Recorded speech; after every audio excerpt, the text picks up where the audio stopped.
Di sini aku nggak begitu lama guys. Di sini tuh aku tuh masih baru, dan kalian juga harus hati-hati supaya nggak bernasib kayak aku lah gitu. Kenapa aku ngomong seperti ini? Pertama, karena Kaisaku itu black company guys. Jadi licik banget lah pokoknya bos yang sekarang. Kerja dari jam 7 sampai jam 7 lagi. Kata senpaiku kadang-kadang nggak dikasih lembur gitu. Maksudnya nggak ada catatan lembur gitu.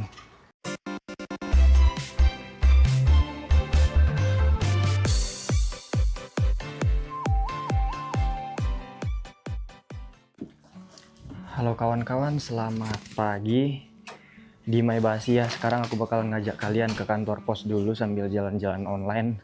Aku nggak nampain muka hari ini guys ya. Bakal nampain muka sih, cuman mau beli masker dulu soalnya ada sesuatu di bibirku karena musim dingin, agak malu ngeliatinnya. Oke, ini sepeda yang dikasih sama perusahaan ya. Ya sudah, nikmatin dan syukurin aja apa yang ada. Alhamdulillah ya guys ya. Udah di Jepang lagi. Sekarang kita bakalan ke kantor pos. Mau ngurus, sekarang kita bakalan ke bank sih lebih tepatnya. Mau ngurus dokumen perbankan lah gitu ya. Tapi sebelum itu aku mau ke 7-Eleven dulu. 7-Eleven gimana sih bacaannya? Jadi kayak gini ya kawan-kawan ya. 10 bulanan di Indonesia dan akhirnya merasakan dunia Jepangan lagi. Bener-bener nostalgia atau nostalgia guys, yang mana yang benar? Ya kayak gini ya, jalanannya sunyi, sepi. Padahal ini tuh di kota loh guys ya.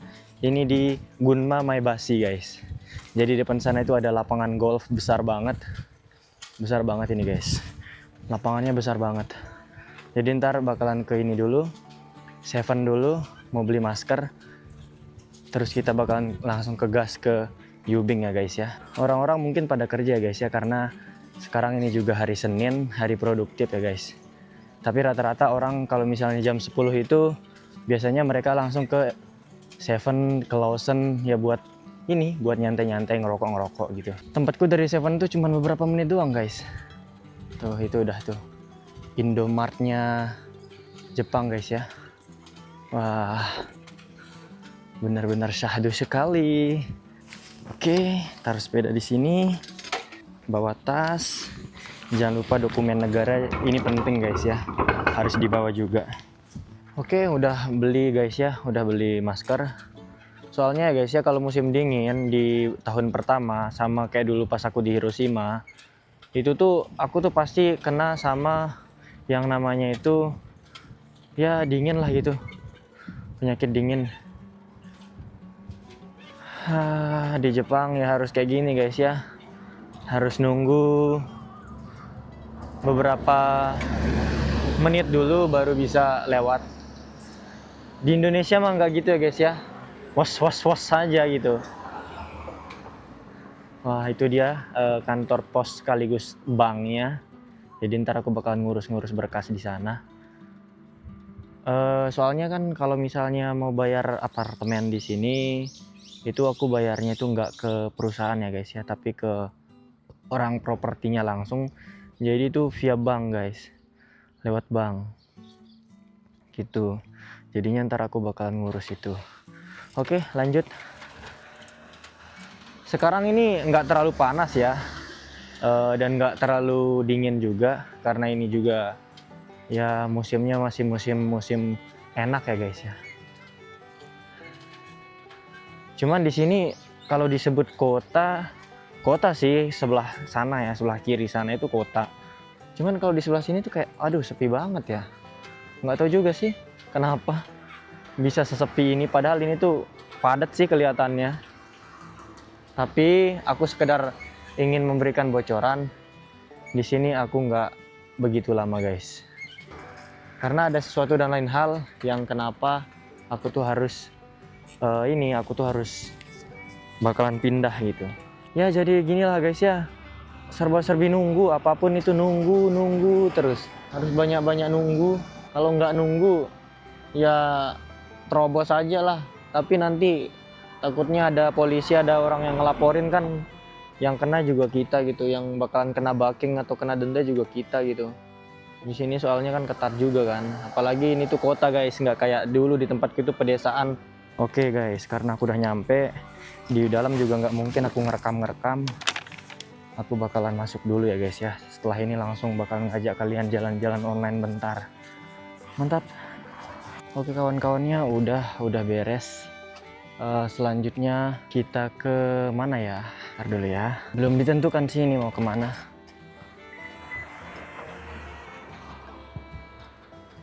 Di sini tuh sebenarnya sakura guys, cuman sekarang udah nggak ada sakura lagi ya. Maksudnya udah gugur.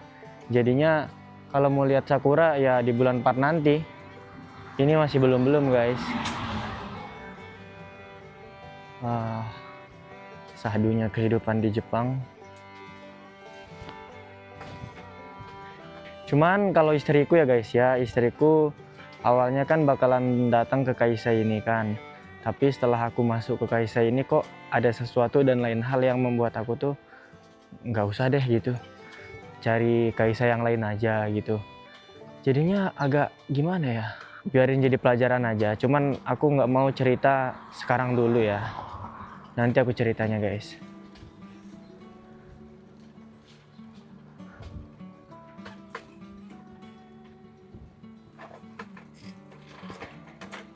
Mau naruh berkas-berkas ini dulu ya guys ya. Oke guys ya, kita lanjut lagi. Sekarang bakalan ke Syakuso.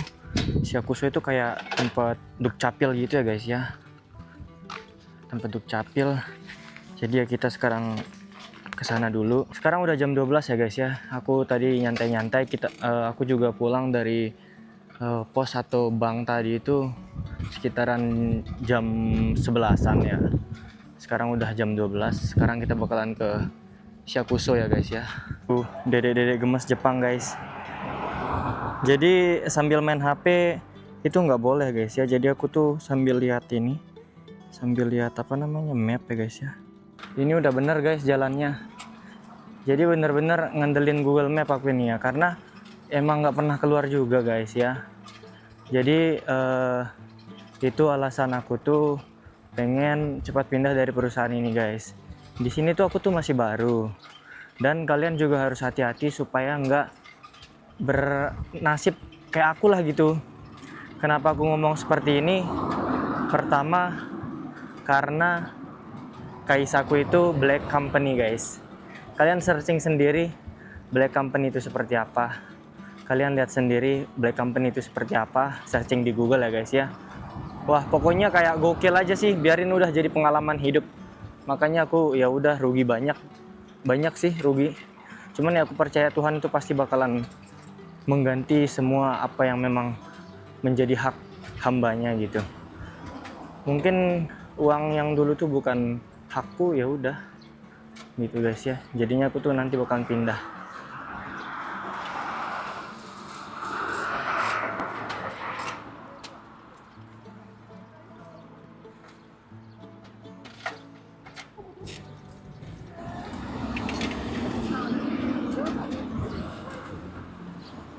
Ada bocil-bocil Jepang guys.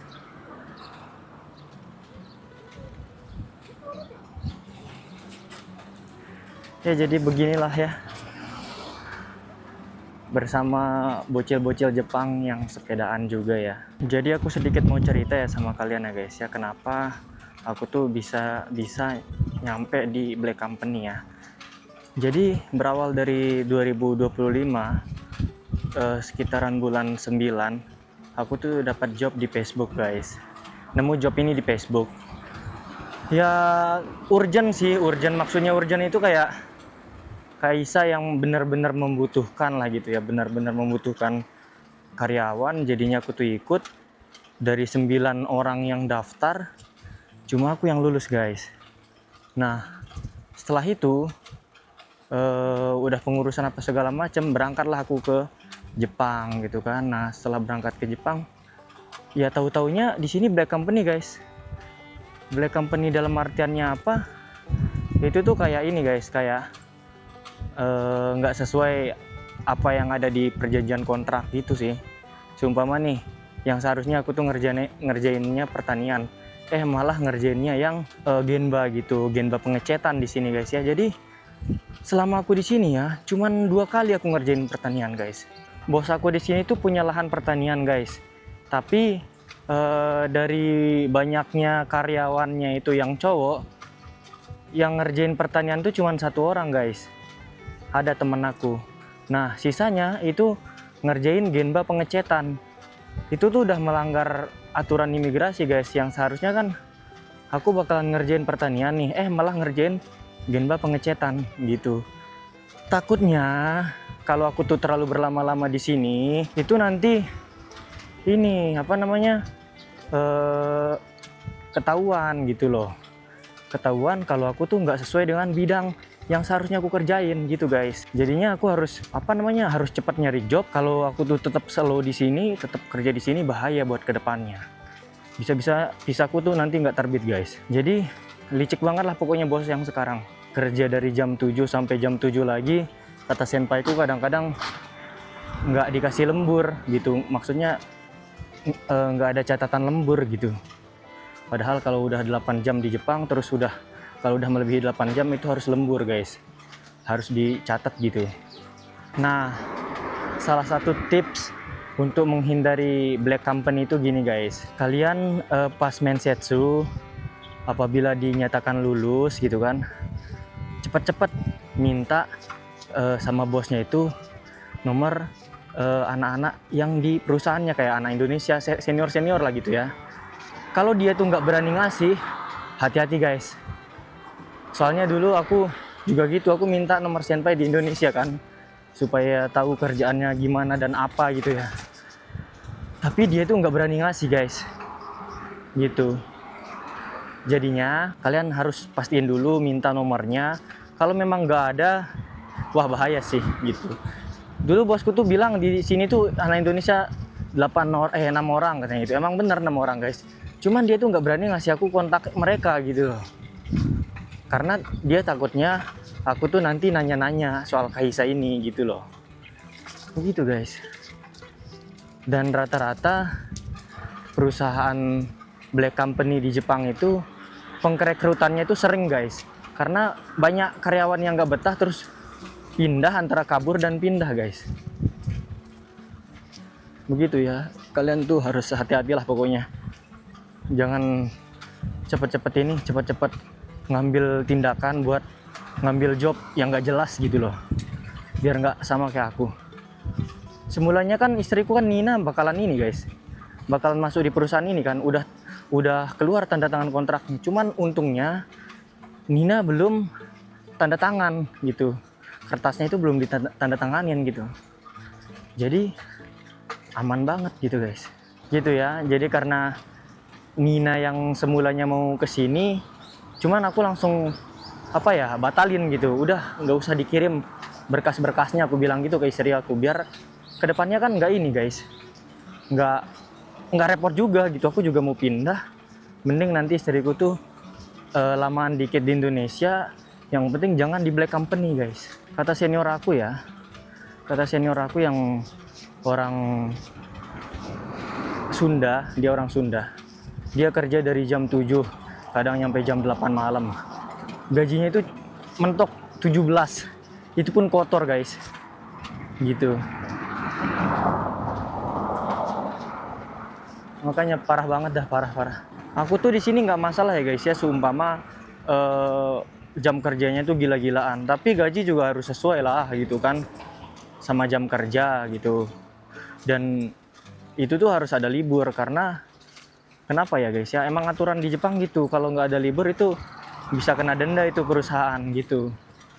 Makanya di sini aku bener-bener nggak pernah libur sama sekali guys, sama sekali nggak pernah. Ini kenapa aku tuh bisa keluar juga ya, karena bosku yang nyuruh gitu buat ngurus ini sendiri. Karena di sini kita tuh nggak ada penanggung jawab guys. Bosku itu takut kalau seumpama kalau kita tuh punya penanggung jawab. Kalau kita punya penanggung jawab, otomatis kita tuh punya tempat ngelapor gitu guys ya. Itu salah satu black company juga. Bosnya itu takut kita tuh punya tanggung jawab. Bosnya itu takut kita tuh punya penanggung jawab guys. Jadi ciri-cirinya ketika kalian interview juga, yang ngurusin apa segala macam itu bos sendiri, itu udah mencurigakan sih guys. Kecuali kalau TSK yang ngurusin baru itu tuh apa namanya, ada penanggung jawab gitu.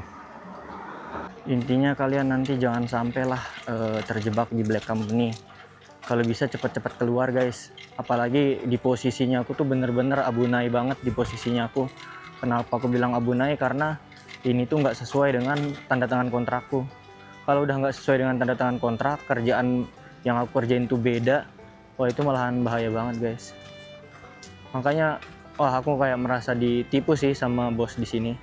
Cuman ya sudah, ini juga bagian dari hidup yang memang harus aku jalanin. Mantap lah. Karena ya dari awal aku mau kerja sebagai petani di sini guys ya, bukan tukang ngecat rumah gitu loh. Wah, emang agak lain sih. Jadinya nanti kalau misalnya aku udah dapat perusahaan dan interview diem-diem ya, caranya itu ya interview aja diem-diem gitu. Terus setelah interview diem-diem, seumpamanya lulus, ya udah mengumpulkan keberanian buat ngomong kalau aku tuh bakalan berhenti gitu di perusahaan tai ini gitu. Begitu ya guys ya. Oke kawan-kawannya, baru aja udah nyampe. Aku masuk dulu, nanti kita lanjut lagi ngobrol-ngobrolnya, oke? Haus juga nih guys, mau nyari Jidohang Baiki dulu. Nyari Jihangki sulit banget guys ya. Itu baru nemu di sana Jihangkinya. Haus nih, haus. Pengen minum yang segar-segar dulu lah. Wah, ini segar banget guys. Rekomendasi nih. Ini enak banget, segar sumpah. Wow, gini ya kota di Gunma guys ya. Cuman bukan kota besarnya sih. Ini Maebashi ya, termasuk kota juga sih sebenarnya Maebashi juga ya guys ya. Tempatnya juga bersih. Di sini juga ada mise, cakepnya. Oke kawan-kawannya, semua urusan udah selesai. Sekarang kita tinggal balik aja nih guys ya. Kita balik terus ya. Gak tahu sih nanti bakalan kerja atau gimana, soalnya ini juga masih jam 2 ini ya guys ya. Tadi juga aku ditelepon sama si bos itu. Lagi di mana? Udah di mana katanya itu. Ini masih di kantor catatan sipil, aku bilang itu. Di sini jalannya sahdu banget guys. Adem banget di sini. Wah, angin sepoi-sepoi. Tadi juga di bawah ada sungai, tapi aku nggak sempat ngeliatin. Aliran airnya deras banget sumpah. Wah, bersih banget guys. Mari kita sama-sama mencari sampah non organik di sini. Kalau ada, kalau nggak ada ya sudah. Ini kayaknya nggak ada deh.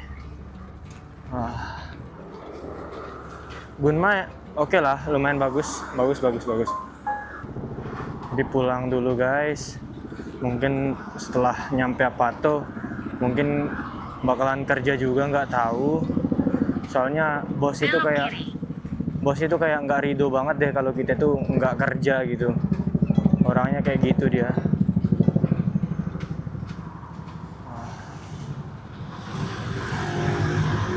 Tapi ya kalau udah nanti gaji pertamaku udah keluar dan gajinya itu sangat-sangat janggal, ya aku ucapin sayonara aja sama bos itu. Karena gimana guys? Kita di sini kerja itu buat untuk keluarga, nyari duit. Jangan mau dijajah lagi sama orang Jepang guys. Kita tuh harus minta gaji yang sepadan gitu. Kalau misalnya gajinya segini ya segini gitu, nggak usah dikurang-kurangin gitu. Makanya ya teman-temannya, buat teman-teman yang mau ke Jepang terus tanda tangan kontrak keluar, jangan main langsung ditanda tanganin aja guys ya. Baca dulu, baca dengan cara seksama gitu kan. Lihat gitu kan. Kalau seumpamanya ada yang janggal, tanyakan gitu guys. Jangan main langsung kalian itu ngasih tanda tangan, jangan. Soalnya nanti bahaya gitu kalau kalian tuh udah tanda tangan gitu kan, terus kalian nggak baca, terus pas kalian umpama mau nuntut ternyata kalian udah terlanjur tanda tangan, kalian udah setuju gitu. Kecuali kalau aku itu kan kasusnya emang janggal banget kan. Masa SSW ku pertanian terus kerjaku di Genba, kan nggak logis juga kan guys ya. Makanya yameta hoga ii na. Nih lihat pekerja di Jepang guys, Kalian lihat nih pekerja di Jepang, detailing banget ya cara mereka kerja itu benar-benar detail banget. Aku ngajak kalian di dalam pemukimannya guys ya. Kayak gini ya pemukimannya di Gunma. Sebenarnya sama-sama aja ya. Sama-sama aja bangunannya di Hiroshima ataupun di Gunma sama-sama aja sih sebenarnya. Capek banget ini serius. Serius ini capek banget guys. Haus, lapar bercampur menjadi satu. Wah, bagus banget sih jalannya. 200 meter, belok kiri. Aku sambil ditutorin sama Google Map ini ya guys ya. Soalnya kan aku belum tahu jalan ini, nggak hafal juga gitu loh. Jadinya sama Google Map aja lah. Mobil-mobilnya cakep-cakep banget lagi. Mudah-mudahan perusahaanku yang selanjutnya ini bagus dan sehat guys. Nggak kayak yang sekarang-sekarang ini. Makan hati sumpah. Tapi ya udahlah, ngeluh juga tak ada guna guys. Mau ngeluh juga nggak ada gunanya. Ya mending jalanin aja lah sisa-sisa di sini. Terus nanti pindah mah gampang. Sebenarnya aku udah ngebet banget sih mau tinggal bareng sama istri. Cuman ya Allah belum merestui ya mau gimana lagi. Ya harus disyukuri aja lah sekarang. Allah itu pasti selalu memiliki maksud dan sesuatu. Kenapa kita itu diberikan suatu cobaan. Jadi ya nggak apa-apa lah guys. Jalanin aja lah. Oke guys ya, kita udah nyampe. Kita udah nyampe nih guys ya. Wah capek banget aku serius. Wah, Cikareta. Sepedanya ini juga kurang bagus guys. Kemudian belok kanan. Sepedanya ini juga kurang bagus. Makanya kayak capek banget pakai sepeda ini. Oke, hari ini nggak nampain muka ya guys ya, karena aku lagi ada sesuatu di bibir aku gara-gara musim dingin. Mantap, terima kasih, jangan lupa like, komen, dan subscribe.